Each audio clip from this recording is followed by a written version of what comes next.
সুপ্রিয় দর্শক, হক green world চ্যানেলে আপনাকে জানাই স্বাগত। থাম্বনেল এবং টাইটেল দেখেই বুঝতে পারছেন কোন গাছের ভিডিও করছে। হ্যাঁ বন্ধুরা, ঠিকই ধরছেন, ডালিয়া। ডালিয়ার কত যে ভ্যারাইটি আছে, একজন বাগানির পক্ষে তো সে সংগ্রহ করা মুশকিল।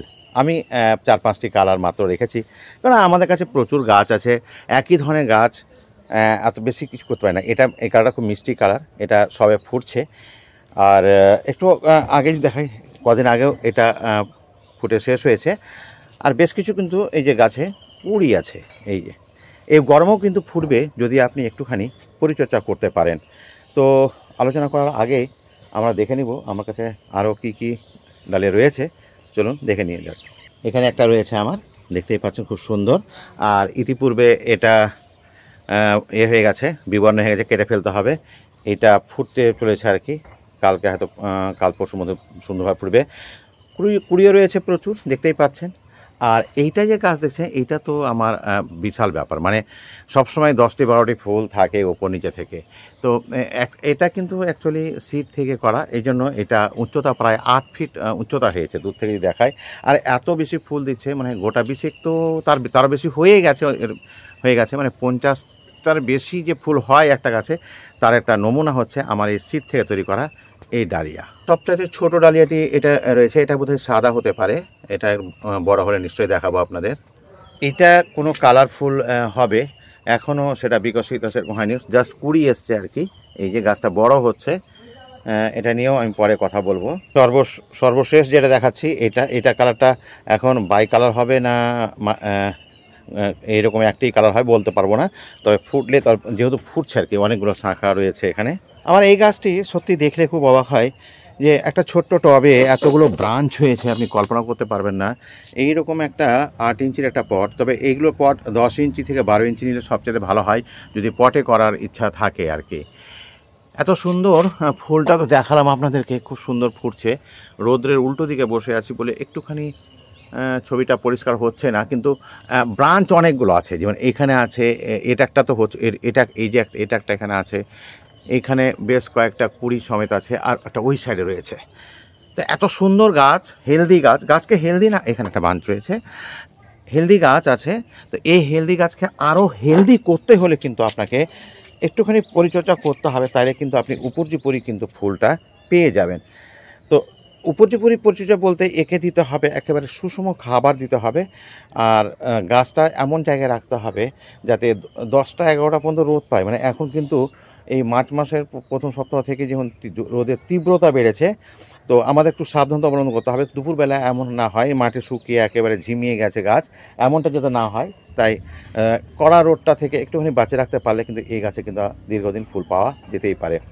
তো যাই হোক, আপনাকে একটুখানি প্রথম থেকে আমি বলি যে এই গাছটা কিন্তু আমি অ্যাকচুয়ালি একটু দেরিতে বসেছিলাম বলে দেরিতে ফুলগুলো আসছে। ইতিপূর্বে তো অনেক ফুলই হয়ে গেছে আর কি, আপনাদের দেখালাম। আর এই মিষ্টি মিষ্টি কালারের ফুলগুলো কিন্তু জাস্ট শুরু হয়েছে। তো আমি চাইবো যে এই গরমেও কিন্তু গাছটা কীভাবে আমি দীর্ঘমেয়াদী ফুল পাবো, সুন্দর যাতে লাগে আর ফুল পেতে থাকি, তার জন্যই আজকের টিপস হচ্ছে এই জলের কম যেন কোনো সময় না থাকে, জল যেন সবসময় মাটি যেন ময়েস্ট থাকে, এটা হচ্ছে প্রথম শর্ত। আচ্ছা, মাটিটা কীভাবে করব? যে কোনো মাটিতেই হবে, শুধু বেলে দোআঁশ মাটির সঙ্গে একটু কম্পোস্ট মিশিয়ে আপনি গাছটা বসিয়ে দিতে পারেন। তারপরে যখন কুড়ি আসবে তখন আপনি সিংকুচি, বন্ডাস, নিমখোল বা একটু 10-26-26 কিংবা 0-0-50 এই ধরনের খাবারগুলো দিতে হবে। তবে পটাশযুক্ত খাবার এবং নাইট্রোজেনযুক্ত খাবার দিতে হবে তখনই যখন গাছে কুড়ি আসতে শুরু করবে। আর যখন কুড়ি হয়ে যাবে, বেশ কিছু কুড়ি যখন এরকম দেখতে পাবেন, তখন কিন্তু ভুল করে আর নাইট্রোজেন জাতীয় খাবারটা দেবেন না, দেবেন ফসফেট আর পটাশ। আমি আবার বলছি, দেবেন ফসফেট আর পটাশ। 0-0-50 দিতে গেলেও সবচেয়ে ভালো। কলার খোসা ভেজানো জল কিংবা পেঁয়াজের খোসা ভেজানো জলও দিতে পারেন। এবার আমরা চলে আসবো গাছটা কী ধরনের খাবার দিলে গাছটাতে আমি উপর্যুপরি ফুলটা পেতে পারি। তো চলো আমি দেখাচ্ছি আপনাদেরকে। এখানে আমি নিয়েছি নিমখোটা কিন্তু টবের গাছে দেওয়াটা খুবই দরকার। আর সিংকুচি নিয়েছি, বন্ডাস নিয়েছি কিন্তু 2 মুঠোর মতো একেবারে কম্পোস্ট, তবে গোবর সারও দিতে পারেন। আর এখানে অল্প একটু নিয়েছি 10-26-26। এই সবটা খাবারকেই আমি কিন্তু এই গাছের চারদিকে মানে এভাবে দিয়ে একটুখানি হাত দিয়ে নেড়ে 4 সাইডে করে দেবো। এই যে এইভাবে জল দেবো না, কারণ জল গাছে আছে। আর একটুখানি মাটিটা যদি মিশিয়ে দিতে পারি সবচেয়ে ভালো হয়, কারণ যত তাড়াতাড়ি মাটির সঙ্গে মিশবে গাছ তো অত তাড়াতাড়ি এটাকে গ্রহণ করতে পারবে, অ্যাবজর্ব করতে পারবে। যার জন্য কি করতে হয়, খাবার দেওয়ার আগের দিন অবশ্যই গাছে কিন্তু জল দিয়ে রাখতে হবে। একদম শুকনো ড্রাই অবস্থায় গাছে কিন্তু খাবার না দিলেই ভালো, কারণ তাতে কিন্তু গাছ অনেক দেরিতে এটা গ্রহণ করতে পারে।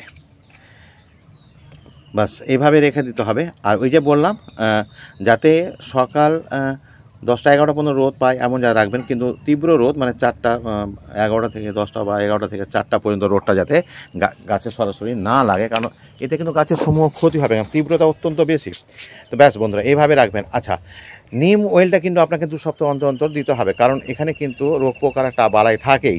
তো যদিও আমার গাছে একেবারে ফ্রেশ, কোনো রোগ পোকা নেই, কোনো গাছে পোকামাকড়ের কোনো একটি পাতা পোকাতেও খায়নি, তো সেই হিসাবে আপনাকে পরিচয় করতে হবে গাছের কন্ডিশান দেখে। আমি বলে দিলাম আর করে দিতে হবে এরকম নয়, প্রয়োজন না পড়লে শুধু নিম অয়েলটা ফ্রেশ গাছের জন্য খুব ভালো। তো বন্ধুরা, আমি আর ভিডিওটাকে দীর্ঘায়িত করব না, আশা করি আপনাদের ভালো লাগবে। আর ভালো লাগলে আমার অন্যান্য ভিডিও দেখার জন্য অবশ্যই আমার চ্যানেলটিকে সাবস্ক্রাইব করবেন, আর যারা এখনও সাবস্ক্রাইব করেননি তাদেরকে অবশ্যই করবো। আর ফেসবুক থেকে দেখতে হলে অবশ্যই ফলো দিয়ে পাশে থাকবেন। বাস বন্ধুরা, ভিডিওটি আমি বড় করব না, এখানে শেষ করছি। কথা হয় পরবর্তী ভিডিওতে নতুন কোনো তথ্য নিয়ে, নতুন কোনো গাছ নিয়ে। আজ এখানে শেষ করলাম, ধন্যবাদ।